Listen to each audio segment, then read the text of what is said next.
पार्वती की जोड़ी उन्हें कहता। शुक्रवार की रात मेरे से बात हो रही थी कि गुरुजी कल आना है, आपको जरूर आना है, कई महीने हो गए आपको आए हुए। मैंने कहा मैं आऊंगा, जरूर आऊंगा। रात को 10 बजे हम लोग बात करके सोए हैं। सुबह 5 बजे टेलीफोन आया कि वो भगवान को प्यारे हो गए। अगले दिन बुलाया था, मैं गया, लेकिन गया तो कैसे गया, अंतिम संस्कार में गया। तो भैया मुश्किल यदि कुछ है, दुर्लभ यदि कुछ है, तो ये सांस है। यदि एक बार फूंक निकल गई तो फिर दुनिया में कोई ताकत नहीं जो वापस लौटा लाए। इसलिए इनके रहते जितना आनंद उठा सके, जितने खुशी में हम लोग जी सके, जितने मस्ती में जी सके, उतना जीना चाहिए। क्योंकि अमूल्य यदि कुछ है तो जीवन है, और कुछ भी अमूल्य नहीं है। वस्त्र, आभूषण, ठाट बाट, ये सब फीके हैं। यदि अमूल्य है तो केवल श्वास है, और श्वास ही ना रही तो फिर ये सब किस काम के। बोलो राधे राधे। तो वो ब्राह्मण जो है घर छोड़ करके मरने के लिए चल पड़ा। एक महात्मा वहां से निकल रहे थे, तो महात्मा को देखा, और उस महात्मा ने देखा कि ब्राह्मण मरने जा रहा है। तो महात्मा ने कहा ठहरो। कथम रोदसी विप्रत्वम काते चिंता बलियसी वदत्वम सत्वरम मह्यम स्वस दुःखस्य कारणम। अपने दुख का कारण बताओ हे ब्राह्मण। तुम्हारे ललाट पर इतना तेज है जिसे देख के कह सकता हूं कि तुम ब्राह्मण हो। तुम मरने क्यों जा रहे हो? ऐसा क्या हो गया जो तुम मरने जा रहे हो? तो उस ब्राह्मण ने अपनी सारी व्यथा बताई। महाराज, मैं ऐसे दुखी हूं, मेरे घर में सब कुछ है लेकिन एक बेटा नहीं है। जो भोग्य पदार्थ हैं उनको भोगने वाला नहीं है, इसलिए दुखी हूं। अब ब्राह्मण ने तो अपनी व्यथा बता दी, लेकिन महात्मा लोग तो उपदेश ही देते हैं, ज्ञान ही देते हैं। तो महात्मा ने अपने ज्ञान से उसका दुख बांटना चाहा, लेकिन वो व्यक्ति नहीं संभला। उसने कहा कि महाराज, मुझे ज्ञान नहीं चाहिए, मुझे बेटा चाहिए। दे सकते तो दे दो, वरना मेरा रास्ता छोड़ दो, चले जाओ यहां से। तो महात्मा को दया आ गई और एक फल निकाला और उस ब्राह्मण को देते हुए कहा, जाओ अपनी पत्नी को खिला देना। उस ब्राह्मण ने वो फल लिया, खुशी से झूमा कि वाह, कृपा हो गई संतों की। खुशी से झूमता झूमता घर आया और अपनी पत्नी धुंधली से बोला कि देवी ये लो, आज 12 वर्ष की तपस्या का हमें फल मिला, संत दर्शन हुआ, और संत ने हमें एक आशीर्वाद दिया, फल दिया, इससे तुम्हें पुत्र होगा। अब वो तो धुंधली बुद्धि, धुंधली ठहरी। अब उसने तो दिमाग में उपज पैदा कर ली कि फल से कभी बेटा होता है। तो उसने कहा कि फल से बेटा नहीं होता।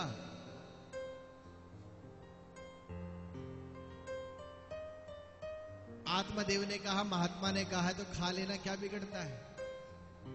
ठीक है, खा लूंगी, आप जाओ। कह करके आत्मदेव को जो है भेज दिया, और धुंधली ने वो फल गाय को खिला दिया, और अपनी सहेली को कह दिया, अब की बार जो तुम्हें बेटा हो या बेटी हो, 100 मुझे दे देना, क्योंकि समय आने पर मेरे पति पूछेंगे और मैं बच्चा पैदा करना नहीं चाहती। सुना है कि प्रसव में बहुत पीड़ा होती है। ठीक है बहन, कोई बात नहीं। और कथा आगे ऐसी आती है कि ठीक 9 महीने बाद धुंधली की सहेली को एक बेटा हुआ, और वो उसने अपनी सहेली धुंधली को दे दिया। और जो फल गाय को खिलाया था, उस फल से भी गाय को एक बच्चा हुआ जो मनुष्य की आकृति का था। सिर्फ कान जो है वो गाय जैसे थे, तो गाय को भी बच्चा हुआ। आत्मदेव जो है कई महीने बाद वापस लौट करके घर आया। उसने देखा कि मेरे घर में एक नहीं 2 बेटे हुए, मेरी पत्नी को ही बेटा नहीं हुआ, मेरी तो गाय को भी बछड़े के रूप में मुझे बेटा ही हुआ है। तो खुशी से झूम उठा। ये खुशियां ऐसी होती हैं। ये खुशियां ऐसी होती हैं, ये एक जगह कभी नहीं ठहरती। राम जी का राज तिलक हो रहा था, द्वार सजाए गए, नगर सजाए गए, तोरण लगाए गए, पूरी राजसभा को सजाया गया। लेकिन उसी रात में अगले ही दिन घटना घट गई कि राज तिलक की जगह वनवास हो गया। बताओ, खुशी आगे आगे होती है और इंसान पीछे पीछे होता है। ये खुशी किसी के हाथ नहीं लगती।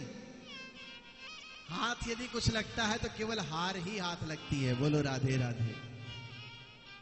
किसी महात्मा ने बहुत अच्छी बात कही कि खुशी आने से पहले जाने को तैयार रहती है, गमी आकर सदा इंसान की गुमरवार रहती है। खुशी हमारी दहलीज को छू के वापस लौट जाती है, गमी आकर सदा इंसान की पहरेदार रहती है। खुशी है जीत, लेकिन जीती नहीं जाती, और गमी है हार, ये गर्दम गले का हार रहती है। खुशी बदतर है देव जो भुला देती है ईश्वर को, और गमी बेहतर है जिसमें याद वो सरकार रहती है। गमी बेहतर है जिसमें याद वो सरकार है। तो उस ब्राह्मण के घर में 2 पुत्र हुए, खुशी से झूम उठा, नामकरण संस्कार हुआ। धुंधली ने अपने पुत्र का नाम धुंधकारी रखा, और गाय से जो पैदा हुआ था उस बच्चे का नाम गोकर्ण रखा गया। गोकर्ण पंडितों ज्ञानी और धुंधकारी महाखला। अपने अपने संस्कार होते हैं जीव के। गोकर्ण जो है वो बहुत ज्ञानी हुए, और धुंधकारी उतना ही अत्याचारी पापी बना, झूठा, लोभी, लालची, दुराचार करने वाला। हे राजन, हे ऋषियों, जब थोड़े दोनों बड़े हुए तो गोकर्ण जी ने कहा कि पिताजी, मैं तीर्थों की यात्रा करना चाहता हूं।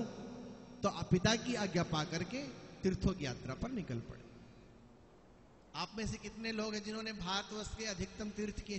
चारों धाम किस किस ने किए? हाथ खड़ा करें। चारों धाम एक ही 2 है बस। चारों धाम किस किस ने किए हैं? वाह जी वाह। और ये सब क्या करते हैं? घर में चारों धाम।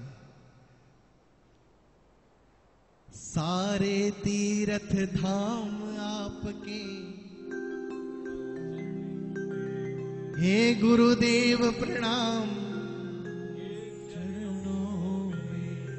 सारे तीर्थ धाम आपके चरणों में, हे गुरुदेव प्रणाम आपके चरणों में। तीर्थ धाम आपके चरणों में, हे गुरुदेव प्रणाम आपके चरणों में। सारे तीर्थ धाम आपके चरणों में, चरणों में, हे गुरुदेव प्रणाम आपके चरणों में। सारे तीर्थ धाम आपके चरणों में, चरणों में, हे गुरुदेव प्रणाम आपके चरणों में। हे गुरुदेव प्रणाम आपके चरणों में। सारे तीर्थ आपके चरणों में, हे गुरुदेव प्रणाम आपके चरणों में। हे गुरुदेव प्रणाम आपके चरणों में, गुरुदेव प्रणाम आपके चरणों में, गुरुदेव प्रणाम आपके चरणों में।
माँ गौरी लक्ष्मी, कंठ शारदा माता है। शारदा माता है, शारदा माता है। जो भी मुख से वचन कहे वो वचन सिद्ध हो जाता है। वो वचन सिद्ध हो जाता है, वो वचन सिद्ध हो जाता है। हे गुरु ज्ञानी, हे गुरु ध्यानी, है शंकर, हे गुरु ज्ञानी, है शंकर भगवान आपके चरणों में। हे गुरुदेव प्रणाम आपके चरणों में। हे गुरुदेव प्रणाम आपके चरणों में। सारे तीर्थ धाम आपके चरणों में। हे गुरुदेव प्रणाम आपके चरणों में। हे गुरुदेव प्रणाम आपके चरणों में। सारे तीर्थ धाम कहाँ है? माता पिता के चरणों में, गुरु के चरणों में। सारे तीर्थ, कुर्सी वालों तुम भी बोल लो कुछ। हाँ,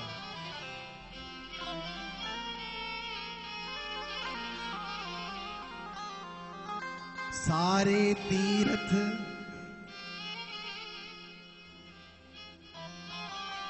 हे गुरुदेव प्रणाम।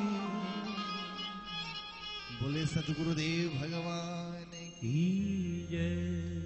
अब गोकर्ण जी तो चले गए यात्रा पर। इधर ये धुंधकारी बड़ा हुआ। धुंधकारी जब बड़ा हुआ तो इसने पाप करने शुरू कर दिए। कौन से पाप? पहले झूठ बोलना शुरू किया। जब आपके बच्चे झूठ बोलना शुरू कर दे तो सोच लीजिए बड़े होकर के ये अब और कुछ करने वाले हैं।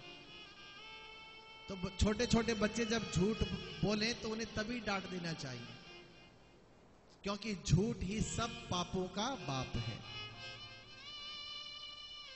झूठ बोलने लगा, झूठ बोल करके पैसा लेने लगा, सारा घर खाली कर दिया। बड़ा हो गया, चोरी जारी करने लगा, पिता को पीटने लगा, पिता ने घर छोड़ दिया।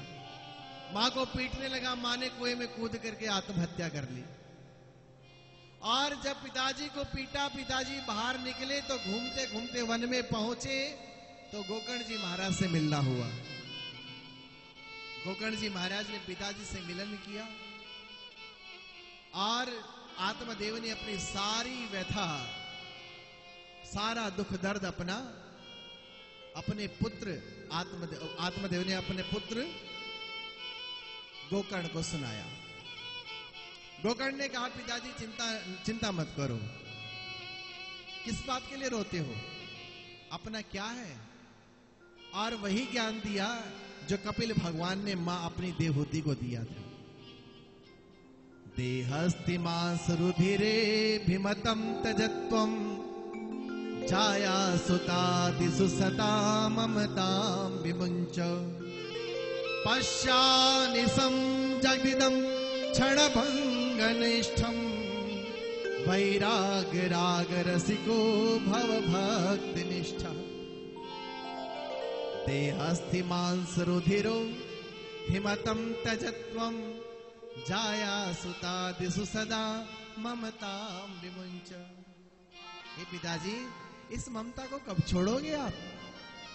आप बूढ़े हो गए पर आपकी ममता बूढ़ी नहीं हुई। आप बूढ़े हो गए पर आपका मोह बूढ़ा नहीं हुआ। मोह ने आपको घर से बाहर निकलवा दिया, लेकिन आपने अभी तक घर नहीं छोड़ा। छोड़ दो इन्हें। पिताजी, आपका पुत्र क्या, वो क्या, मैं क्या, पत्नी क्या, ये शरीर भी आपके साथ नहीं जाएगा। देह चितायाम परलोक मार्गे कर्मानुगो गच्छति जीवे कहा।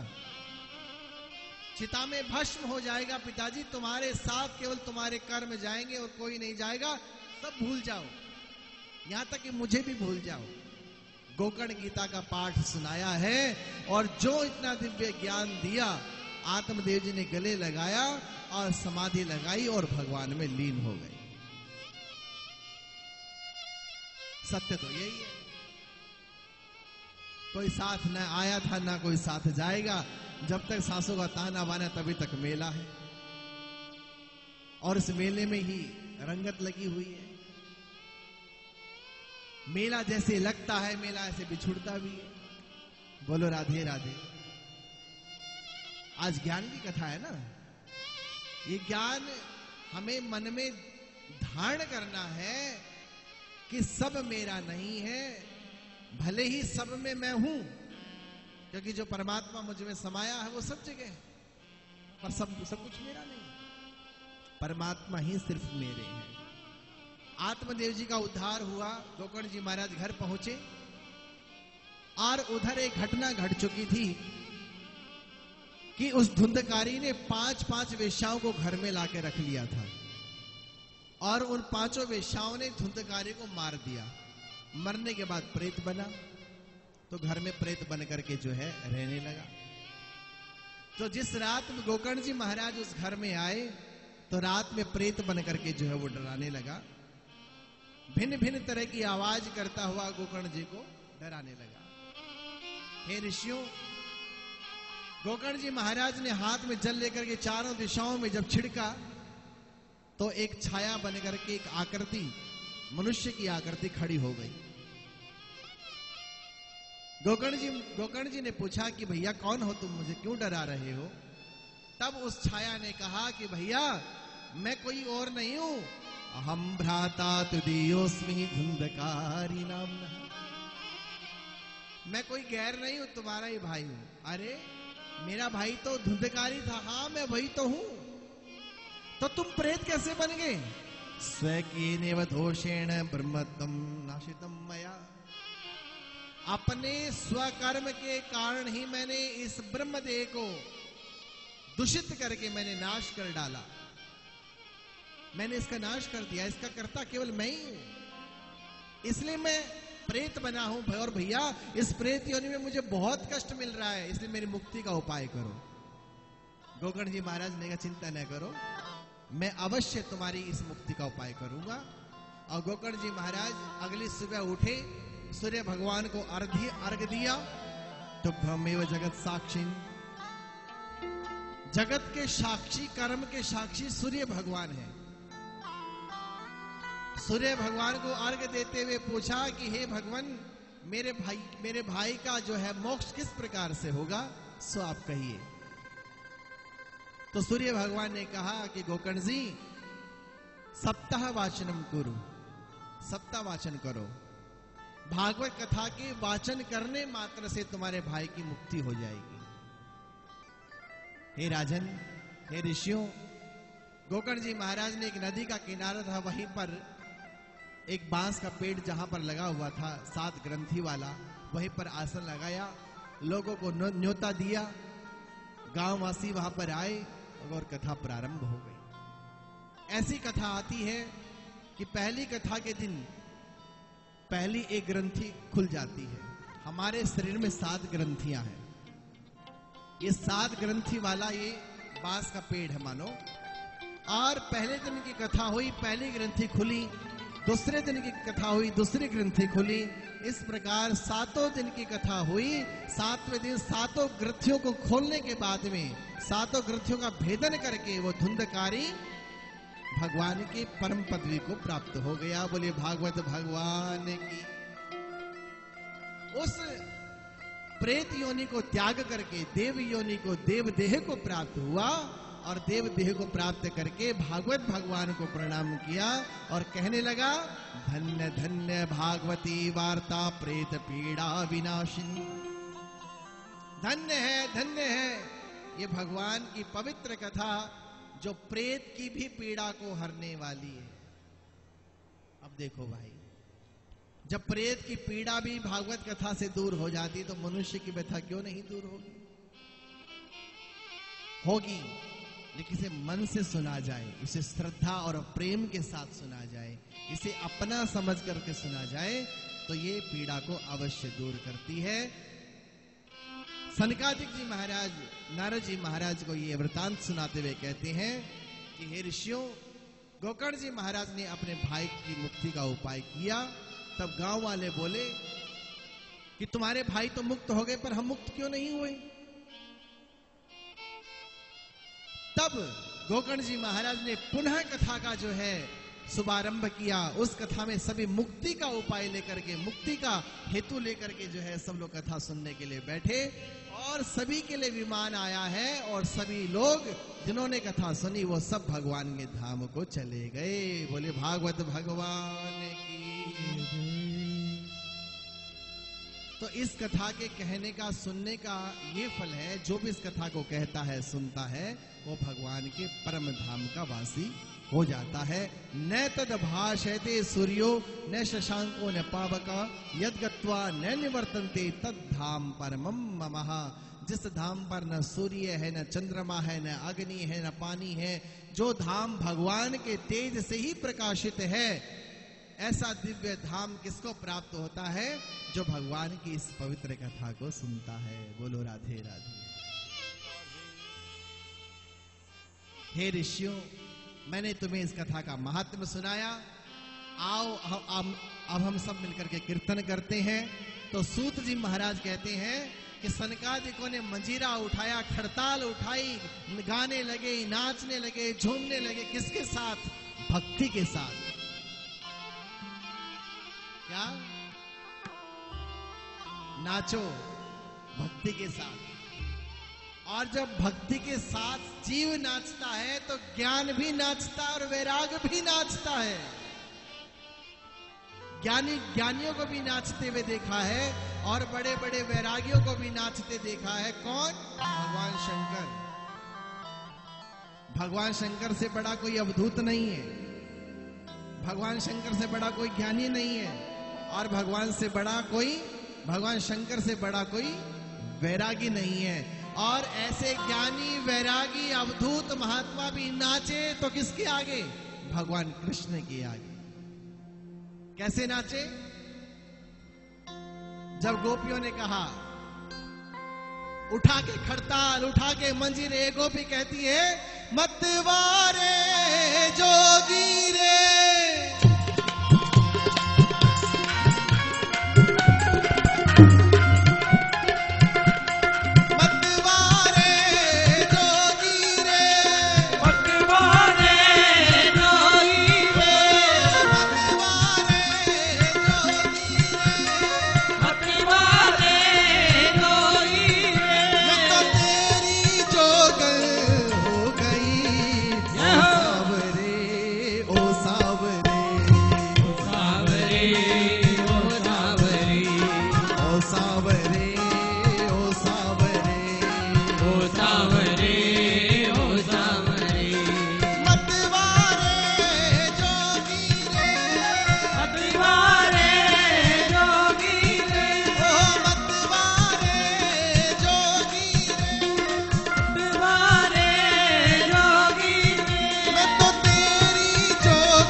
अपने अपने स्थान पर एक बार खड़े हो जाएं। थक गए होंगे एक जगह पे बैठ करके, और हाथों को नीचे ना होने दें। अब आरती की ओर है, आरती करेंगे, इसके बाद किसी पे थोड़ा सा झूम ले। क्या क्या कहना है?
आज प्रथम दिवस की कथा आरती की ओर सभी अपने स्थानों में खड़े होकर के आरती करें। और सभी से निवेदन 12:30 बजे आप अपना अपना स्थान ग्रहण कर लेंगे, क्योंकि 1 बजे से ईश्वर चैनल पे लाइव टेलीकास्ट होता है, तो समय की पाबंदी रहेगी। तो आप जब समय से पहुंच जाएंगे समय से, तो कथा भी समय से प्रारंभ हो जाएगी। मुख्य यजमान मंच पे रहें, बाकी सब आप नीचे से आरती करें। ओम जले ज्वाला जले ज्वाला ज्वाला आकाश मंडपे त्रिलोक व्यापनी ज्वाला दीप ज्वाला नमोस्तुते।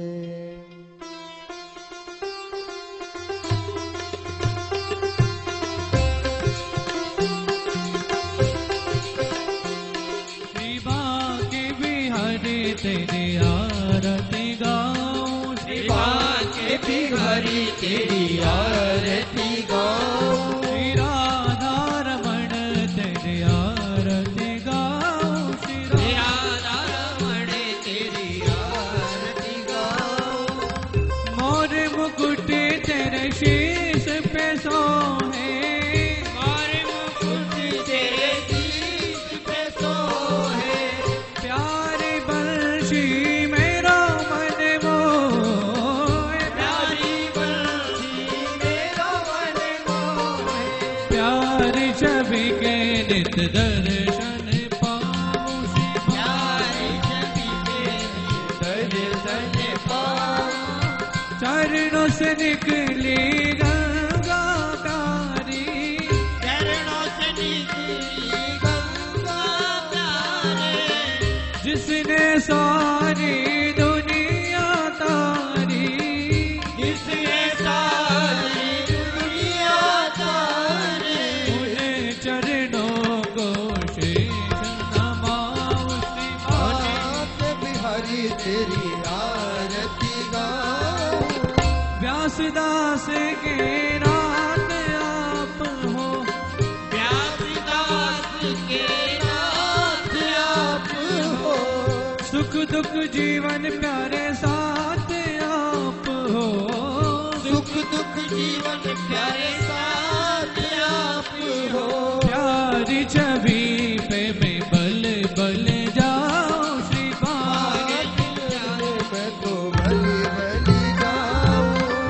संग सोहे वृषभान दुलारी, संग सोहे वृषभान दुलारी, ललिता विशाखा सखिया गारे, ललिता विशाखा सखिया गारे, वास सदा वृंदावन पाऊं, श्री बाग बिहारी तेरी आरती गाऊं, हरे राधा रमण तेरी आरती गाऊं, हे राधा रमण तेरी आरती गाऊं, श्री बाग बिहारी तेरी आरती गाऊं, श्री बाग बिहारी तेरी आरती गाऊं, हे राधा रमण तेरी आरती गाऊं, हे राधा रमण तेरी आरती गाऊं।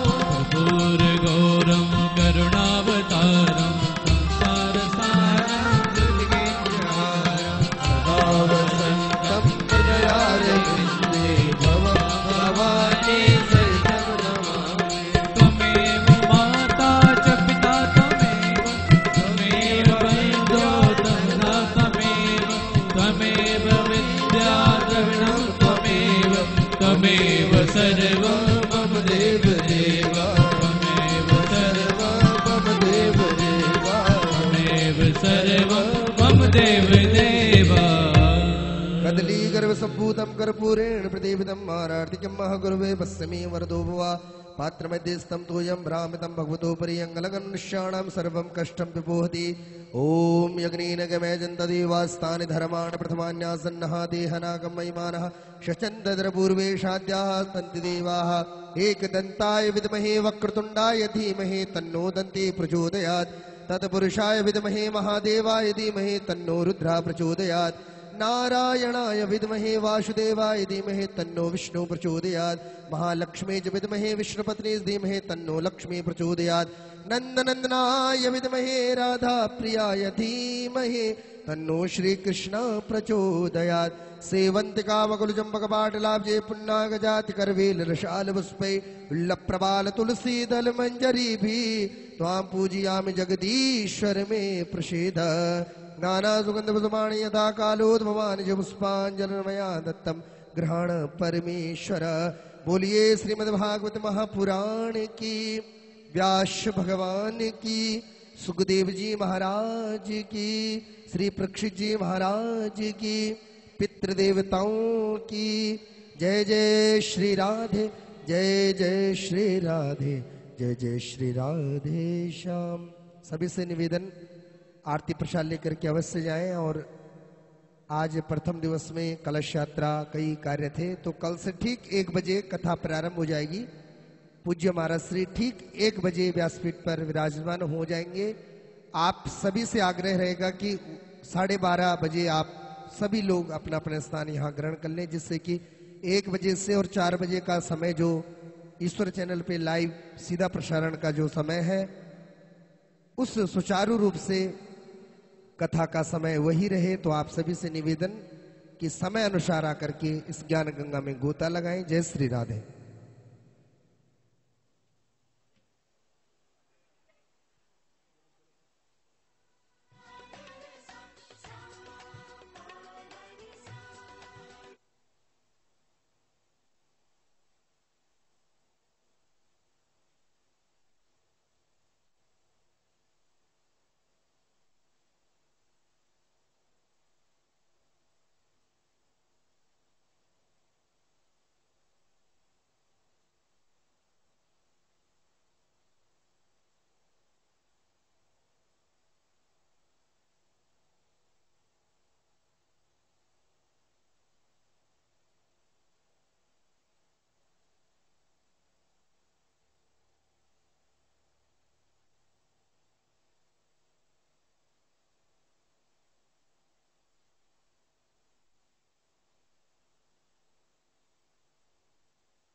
ओम। सभी के लिए प्रसाद की व्यवस्था मुख्य द्वार पे है, तो आप सभी मुख्य द्वार से प्रसाद ले लें। मुख्य द्वार पे प्रसाद की व्यवस्था कर रखी है, तो आप सभी प्रसाद ले लें वहां से। जय श्री राधे।